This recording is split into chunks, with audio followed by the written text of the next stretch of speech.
Veltrax 9 was a dust-choked mining colony orbiting a dim, flickering sun.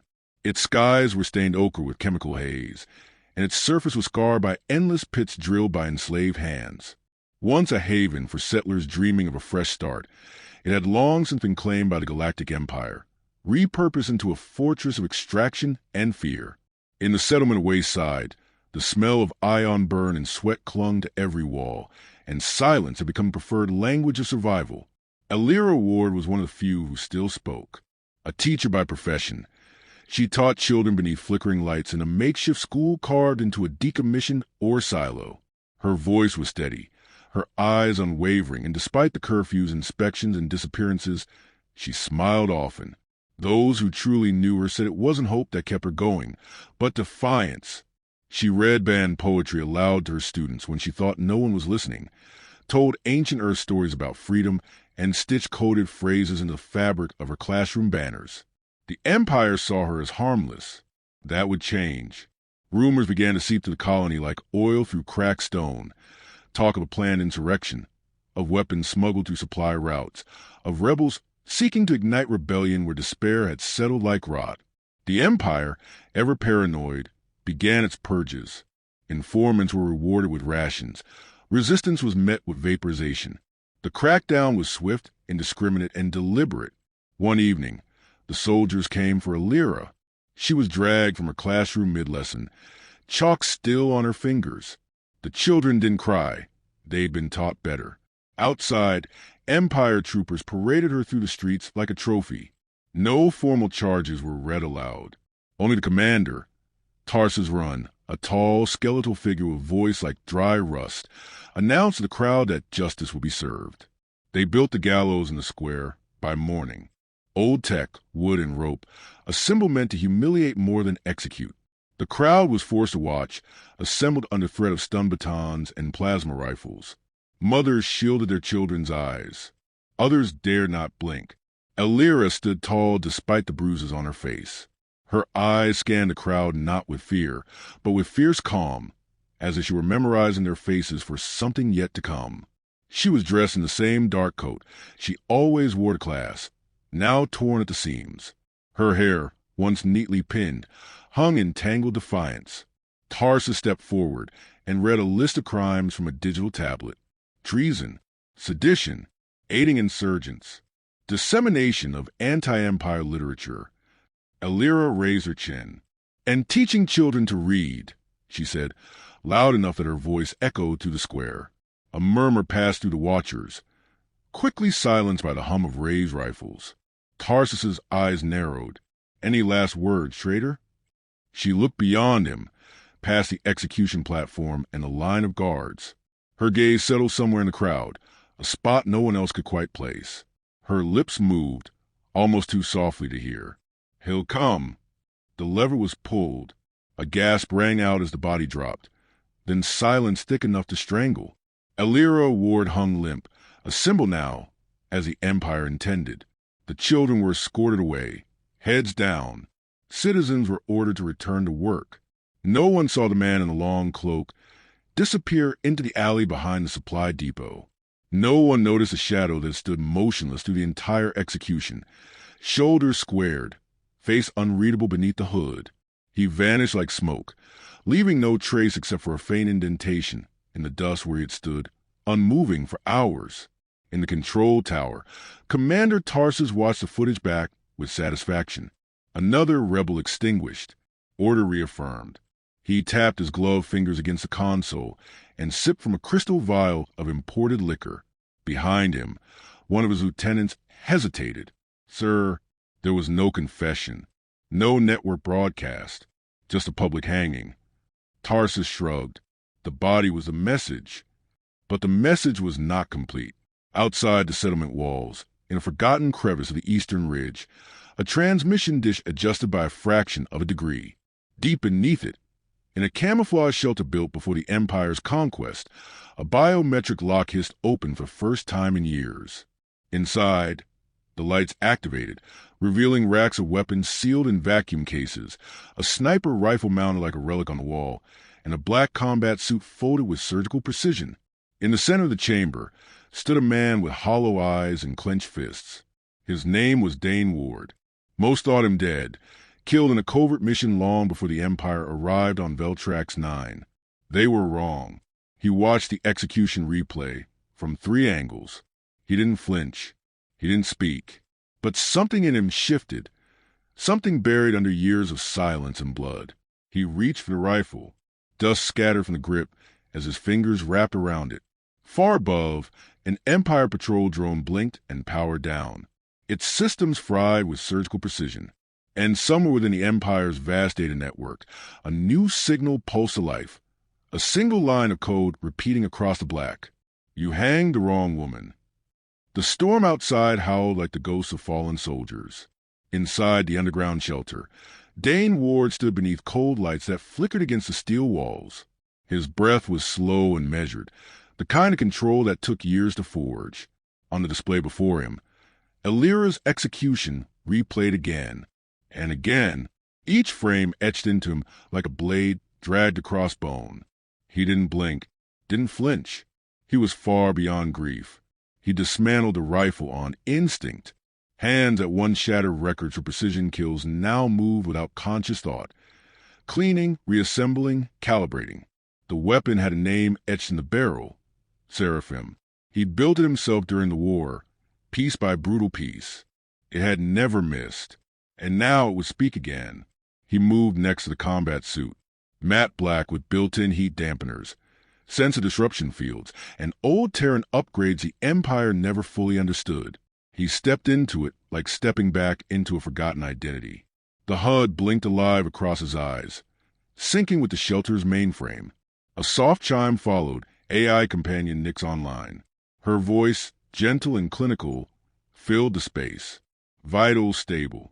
Cortisol elevated. Memory pathways agitated. "I'm awake," Dane muttered. Status, Hunter Protocol, activated. A map projected from the wall panel. Red marks spread across Veltrax 9, Empire outposts, supply convoys, communications hubs.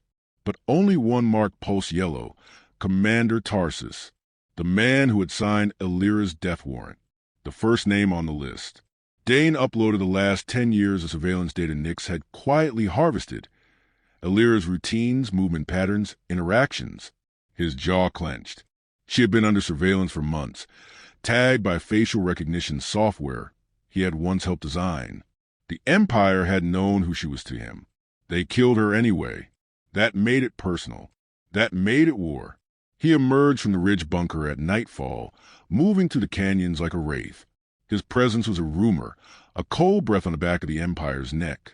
By dawn, a listening post went dark. 2 guards dead, shot clean through their visors. No alarms triggered. No footprints. No witnesses.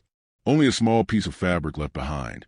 Elira's favorite blue ribbon placed gently on the captain's console. In the days that followed, whispers began to spread across the colony. An invisible killer was hunting the Empire's elite. He struck without warning, long-range shots from impossible angles, drones crashing mid-flight, transport routes ambushed in perfect silence. Dane kept moving, kept striking. One name, then another. He made sure they knew why. Each kill was surgical, each escape flawless. Nyx managed communications, jamming local sensors, erasing Dane's trail before anyone knew where to look. The sniper had become a ghost, one that the Empire could neither predict nor contain. But this was more than vengeance. Each shot Dane fired, each system he sabotaged, cracked the illusion of Empire invincibility. He wasn't just punishing them. He was turning Elira's execution into a catalyst. Civilians began scrawling her name on walls. Resistance cells came out of hiding. Broadcasts filtered through black market channels. The sniper walks among us. The Empire bleeds. Still, Dane barely slept. He didn't eat unless Nyx reminded him. Rage burned too hot for comfort. The moments he paused, he saw her face. Not from the execution, but from their last transmission together, just days before she was taken. She had smiled then, even as her eyes betrayed fear. She had spoken in code, one they crafted during their military days.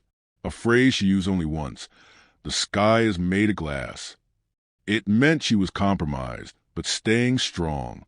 She hadn't begged for help, hadn't asked for rescue. Elira had sent him a message of resolve.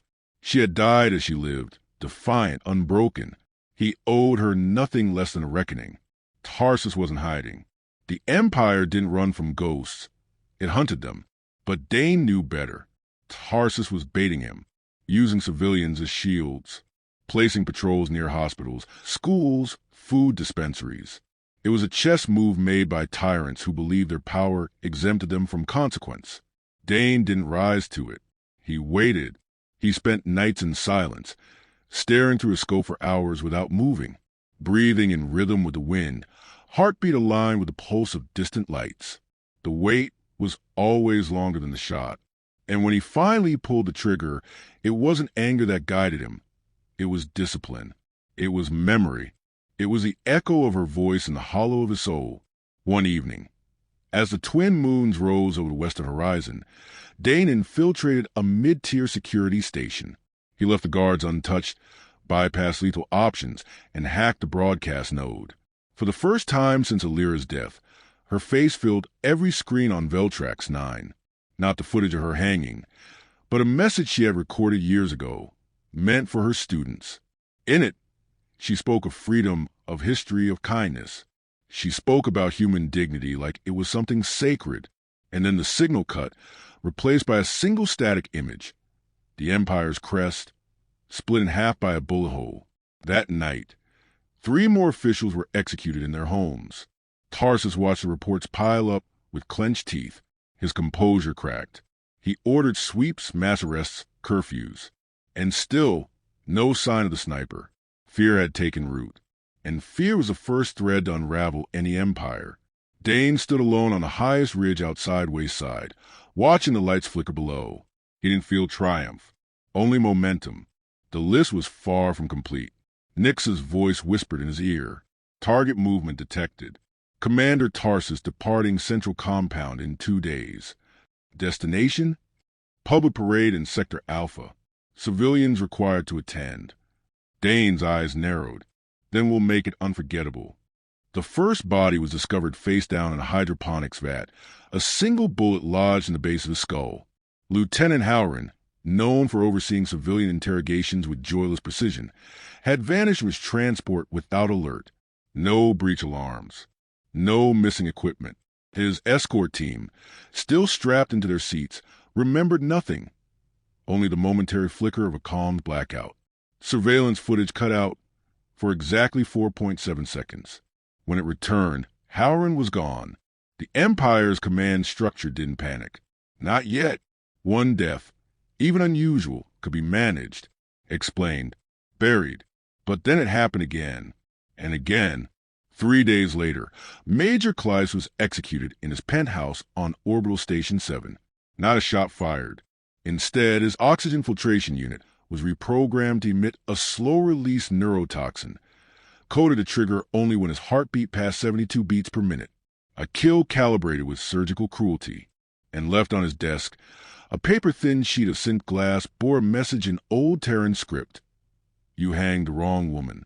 In the heart of the Empire's Veltrax Command Citadel, Commander Tarsus stood before a tactical display, fingers curled against the edge of the table. Every corner of his compound swarmed with heavily armed personnel. Drones buzzed overhead. Checkpoints turned civilians away in waves. And still, the killer moved unseen. He's not one of ours, said Colonel Vexa, the head of internal intelligence. None of our operatives are this precise. He doesn't exist in our files. No prints, no gene tags, no network trace. He exists, Tarsus growled. He's just been hiding in our blind spot. A new name surfaced in whispers through the intelligence division, the Phantom Sniper. Resistance chatter hinted at a man who could kill from kilometers away and vanish like vapor. Most of it was legend, exaggerated by frightened civilians and desperate rebels. But one name returned again and again, Dane Ward, a ghost from a war no one dare mention anymore. Kara Voss sat silently through briefing. She wore the uniform of an Empire analyst, but her eyes told a different story. Deep within, behind the practiced stillness, she felt something shift. She had known Illyra Ward. They had served together briefly, before Illyra gave it all up to teach. Kara had always suspected there was more to Illyra's story. Now she had proof. Kara accessed archive war files under an old clearance code she wasn't supposed to have. It took hours of decrypting firewall dossiers, but there he was, Staff Sergeant Dane Ward, commended classified, discharged under sealed circumstances. The last line of the file was chilling. Recommended for containment or termination if located. Skill level, tier black. Reason, unstable potential. He hadn't been a soldier. He had been a weapon. The sniper didn't strike for 5 days. Not publicly. But chaos bloomed his absence. Fear replaced protocol. Officers refused patrol duty. Entire regiments requested transfers off-world. Civilians began to write Illyra's name in hidden corners of the colony. Some stopped removing the messages even when threatened. Something had broken. The illusion of Empire control had cracked. Then, in a single night, 5 more were killed. Each death occurred simultaneously. 5 Empire officers, each in different sectors of the colony, died in the exact same second. A sniper rifle couldn't have done it. A bomb would have left traces. Yet they were dead, throats slit or shot clean through the eye. No alarms tripped. Panic rippled through the ranks. The message this time was not a phrase. It was a symbol. The Empire's crest burned backward into metal surfaces, a mirror to its corruption. Commander Tarsus lost sleep. His once pristine uniform was now rumpled. He spoke in clipped commands, barking at underlings, replacing guards every 6 hours. He tried to spin the killings as random insurgent attacks, but no one believed him anymore. He addressed the colony once in a staged broadcast, flanked by soldiers, declaring the Empire's strength.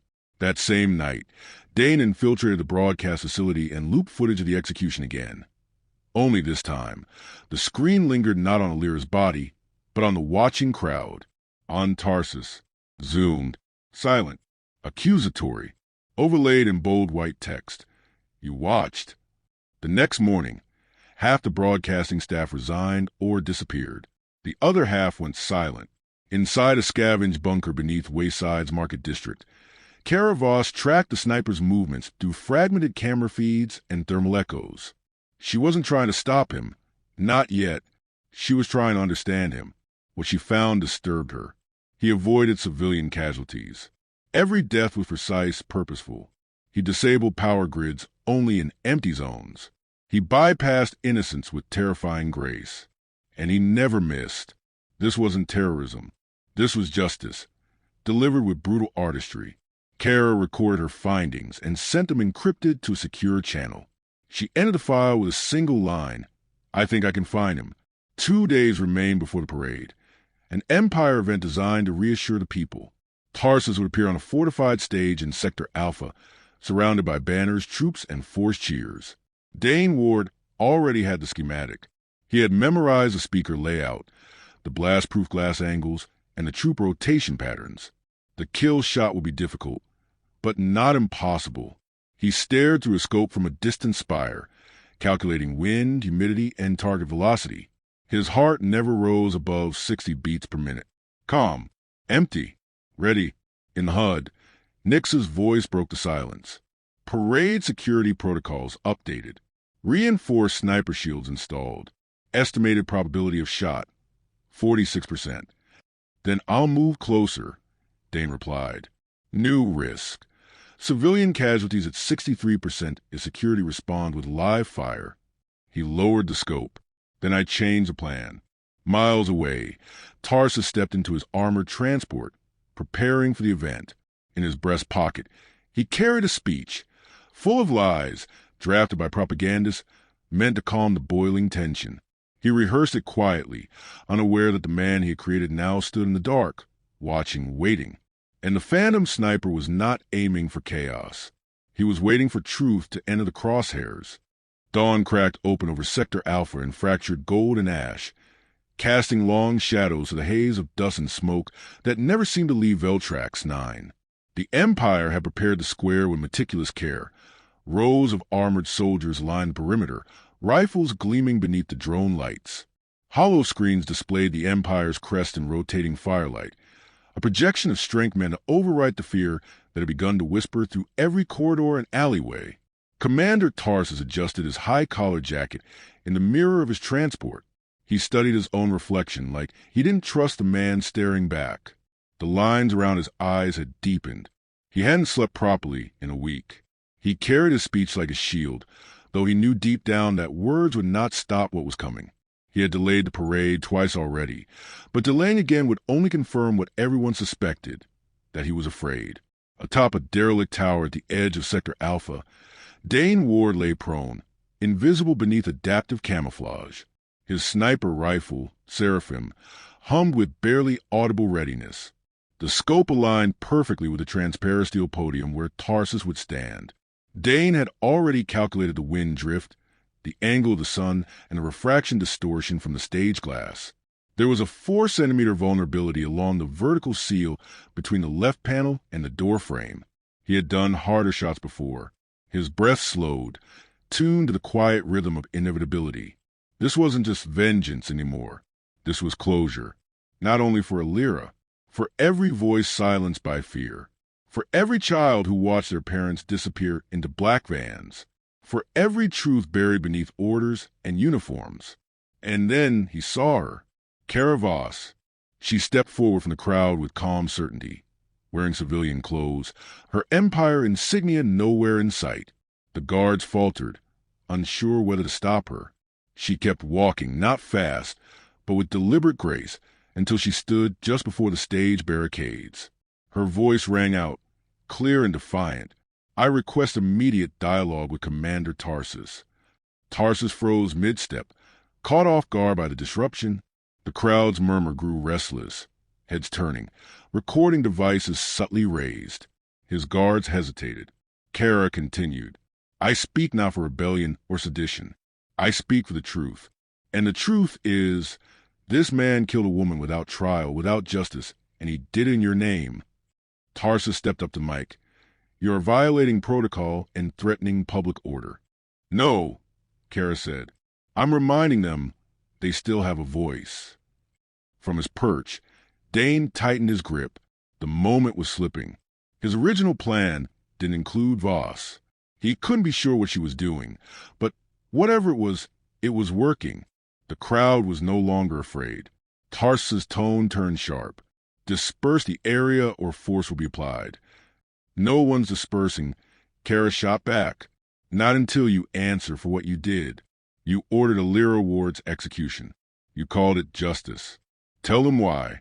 Say it out loud. Silence weighed heavy. Tarsus tried to redirect, raising his voice to crowd. She was a traitor to the Empire. She was a teacher. Kara snapped. You made her a traitor. And now you're running from a ghost you created. Tarsus's fingers twitched toward his pistol. The nearby soldiers flinched. The crowd sensed the tension spike. Then the screens around the square flickered once. Then again. The image cut to grainy security footage. It wasn't the hanging this time. It was earlier, inside a detention block. Commander Tarsus stood in front of a holding cell, facing a weary but unbroken Alira Ward. His voice, recorded and amplified for all to hear, filled the square. No trial. Hang her high. Make them watch. The footage stopped. Silence. Then the chant began, not loud, not riotous, but certain. Alira lives. Tarsus panicked. He drew his pistol and pointed at Kara. This ends now. That's when Dane moved. He didn't fire. He stood. From his rooftop perch, clearly visible now in the morning light, Dane Ward lowered his cloak and stepped forward with Seraphim cradled against his chest. His scope was locked onto Tarsus's forehead, a red that danced across the glass wall of the podium. The crowd gasped. Soldiers lifted rifles, but didn't fire. Tarsus stared up at him, pale and trembling. 1 heartbeat. 2. Dane didn't pull the trigger. He nodded once, calm, controlled. A choice. Then he vanished. Tarsus turned to scream orders, but no one moved. His guards had seen the footage. The crowd had seen the truth. No one would kill for him now. Not today. He was seized by his own officers within minutes. Kara stepped aside as they dragged him from the stage. There were no cheers, no violence, just an exhale from a colony that had held its breath too long. Later that evening, as calm settled over Veltrax, 9 like dust on steel, Kara returned to her quarters. Her console blinked one new message. No sender, no traceable signal. She died for truth, not vengeance. You gave her both. D. She read it twice, then smiled. Far from the city, in a silent ridge overlooking the ghostlit valley, Dane Ward sat alone. Seraphim rested beside him, powered down. The stars stretched above, clear and infinite. Elira's ribbon was tied to his wrist, fluttering gently in the wind. He closed his eyes, not to forget, but finally to rest.